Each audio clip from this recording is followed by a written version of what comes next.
सवाल है कि भक्ति के साथ आदमी को जिंदगी में सकारात्मक कैसे रहना चाहिए, जिंदगी में पॉजिटिव रहना कितना जरूरी है। भक्ति ही पॉजिटिव कर देगी। भक्ति ही पॉजिटिव कर देगी।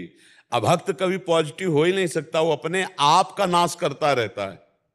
जो अभक्त होता है, भगवान से विमुख होता है, जो नास्तिक होता है, जो नकारात्मक सोच होती है, वो अपना नाश करती है। दूसरे का नाश तो करती है, वो अपना नाश करती है। भक्ति ही सकारात्मक सोच है। ऐसा आप कह सकते हैं कि सकारात्मक सोच को ही भक्ति कहते हैं, या भक्ति का परिणाम ही सकारात्मक सोच है। आप इन दोनों को अलग करके ना देखिए। सकारात्मक सोच ही भक्ति का फल है, या भक्ति ही सकारात्मक सोच है, आप ऐसा समझ लीजिए। तो सकारात्मक सोच, अगर लौकिक भोगों की मांग है, लौकिक भोगों की तरफ हम अधर्म पूर्वक बढ़ रहे हैं, तो भक्ति नहीं है। भक्त तो वो है जो धर्म पूर्वक विषयों का सेवन करता है। भक्त वो है जो धर्म पूर्वक चिंतन करता है, धर्म पूर्वक आचरण करता है, धर्म पूर्वक बोलता है, धर्म पूर्वक देखता है, उसका हर चेष्टा धर्म पूर्वक होता है, वो भक्त होता है। और वो सकारात्मक होता है, वो पॉजिटिव ही चिंतन होगा, अपना और दूसरों का भी पॉजिटिव चिंतन होगा। और नकारात्मक सोच अभक्त भगवत विमुख के हृदय में आती रहती है। वो दूसरों की भी हानि करेगा और खुद की हानि भी करेगा। वासनात्मक खेल, नाना प्रकार के अधर्माचरण, ये सब नकारात्मक सोच में ही प्रकट होते हैं। क्यों? परमात्मा में, आत्मा में सुख का अनुभव नहीं हो रहा, तो इसीलिए तो पापाचरण हो रहे, इसीलिए बाहर भटक रहे हैं। और जब भक्ति का सुख मिलता है तो निज सुख होता है, मन आनंद में डूबा होता है, तो बाहरी पापाचरण फिर नहीं होते। जब हृदय में, घर में खाने को मिल जाए तो बाहर कौन भटके, जब हृदय में आनंद मिल जाए तो बाहर क्यों भटके। तो सकारात्मक सोच और भक्ति, भक्ति और सकारात्मक सोच, ये एक ही बात है। हमें तो कभी इसमें अंतर नजर नहीं आ रहा। आपको अंतर नजर आ रहा है क्या? करने पर कभी कभी भक्ति करते हुए भी मन अपना नकारात्मक विचार में चला। हाँ, तो अभी भक्ति रंग नहीं ला रही, अभी उस कोटि की भक्ति नहीं हुई। अभी अंतर पड़ रहा है नाम जप में, अभी अंतर पड़ रहा है आपके चिंतन में, आपके भजन में। अगर आप निरंतर भजन का अभ्यास करें तो सोच के लिए जगह कहाँ रह जाएगी? नकारात्मक सोच के लिए क्यों रह जाए? मेरा प्रीतम सर्वज्ञ है, वो मेरी हर बात जानता है और सर्वत्र है, तो मेरे पास भी है, और सर्वशक्तिमान है, तो मुझे दूसरे से कोई चाह की जरूरत नहीं, वही पूरा करेगा।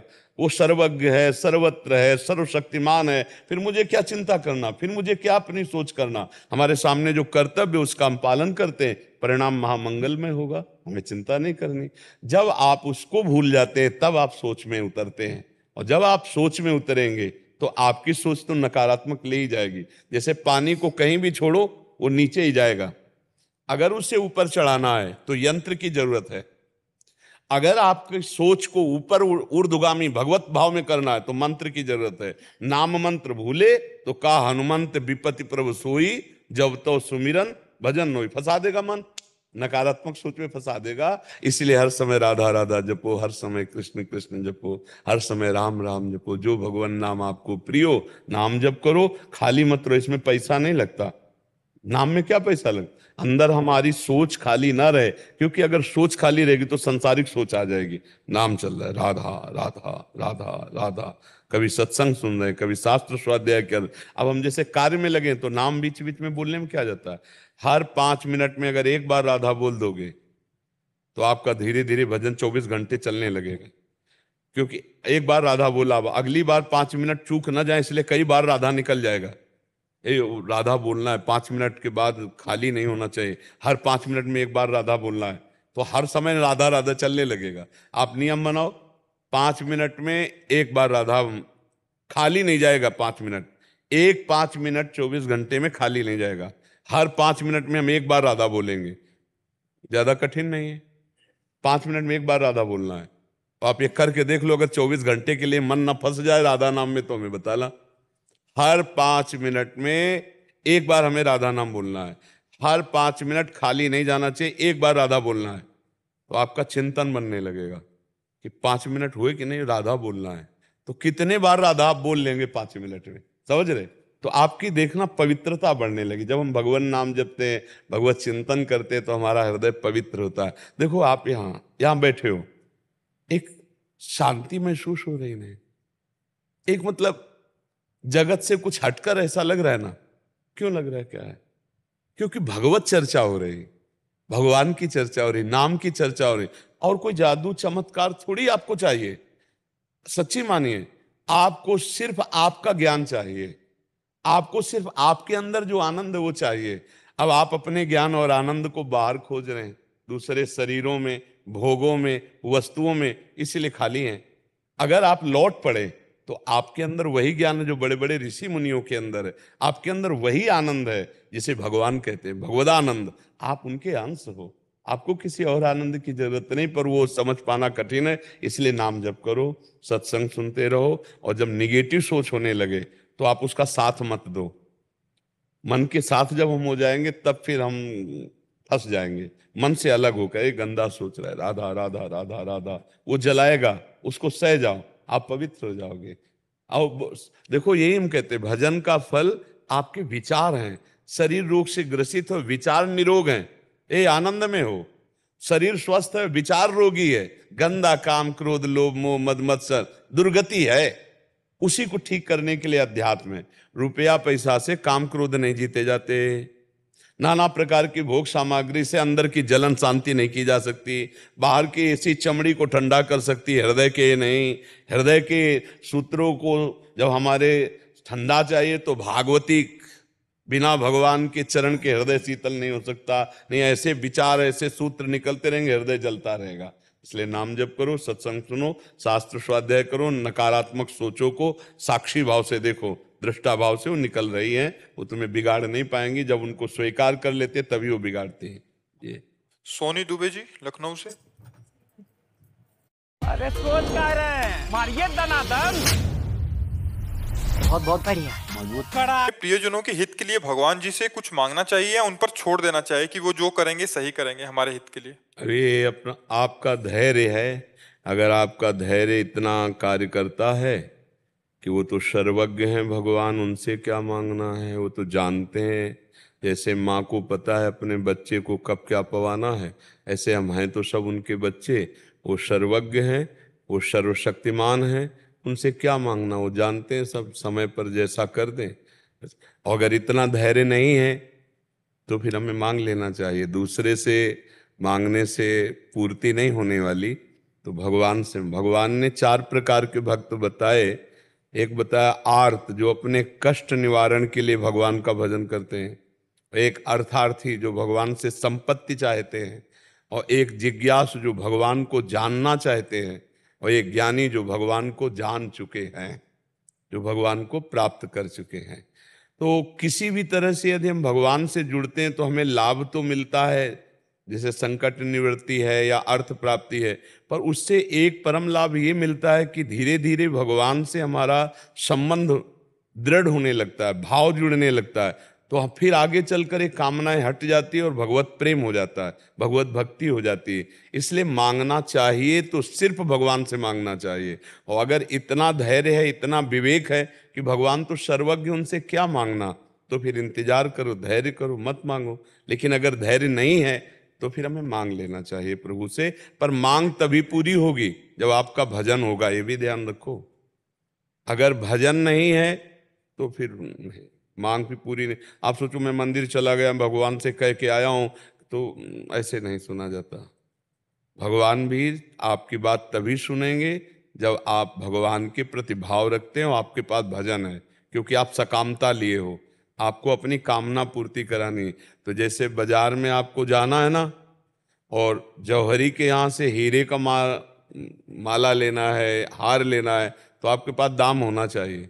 ऐसे कामना की पूर्ति के लिए जितेंद्रियता, पवित्रता, तपस्या, भजन, ये होना चाहिए। केवल कहने से नहीं हो जाएगा कि हे भगवान आप हमारी ये कामना पूर्ति कर दो, नहीं, वैसा अनुष्ठान करना पड़ेगा।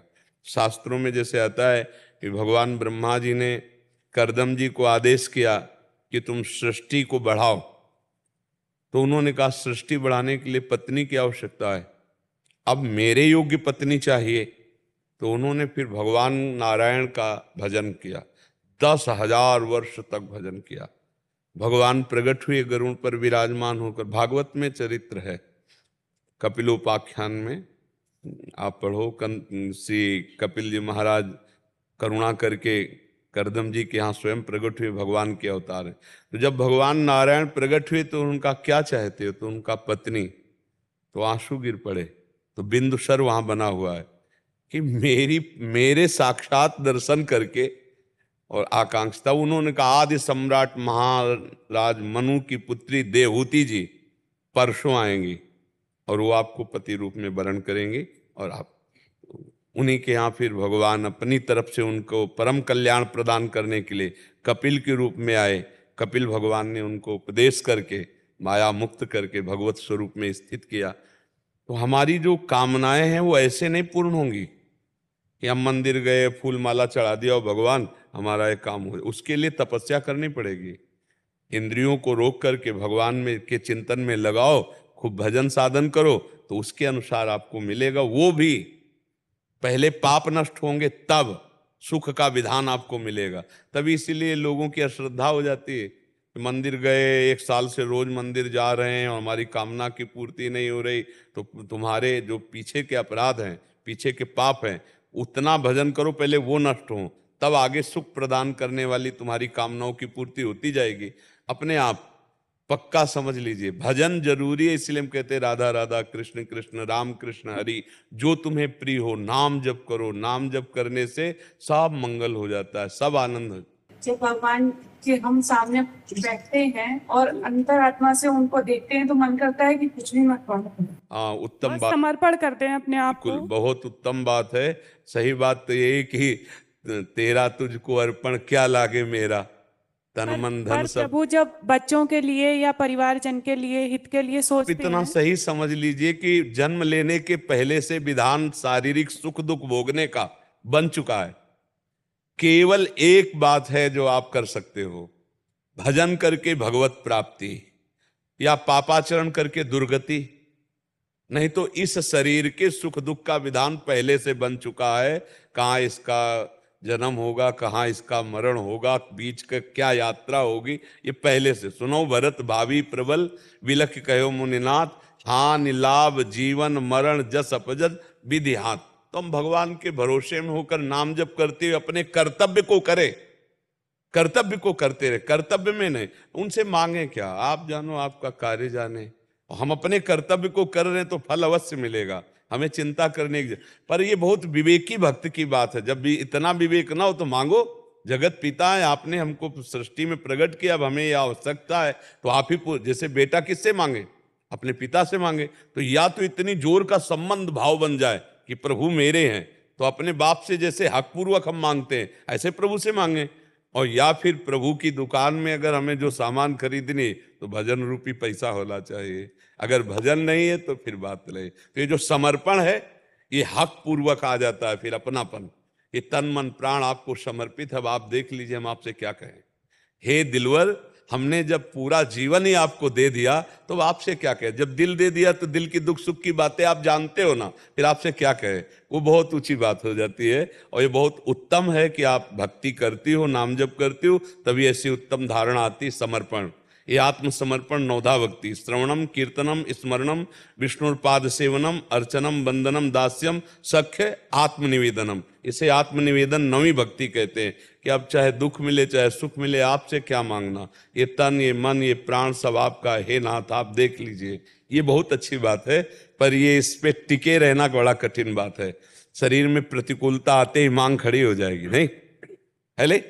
लेकिन नहीं, बात ये नहीं है। बात यह कि अनंत जन्मों के पाप का परिणाम ये शरीर में आना है, उसको भोगना है। पर ठाकुर की इतनी कृपा है कि इस रोग में, इस भोग में भी उनका चिंतन चल रहा है, उनका भजन चल रहा है, उनकी सेवा चल रही। बड़ी कृपा है, वो हमें अपनी सेवा में लगाए हुए हैं।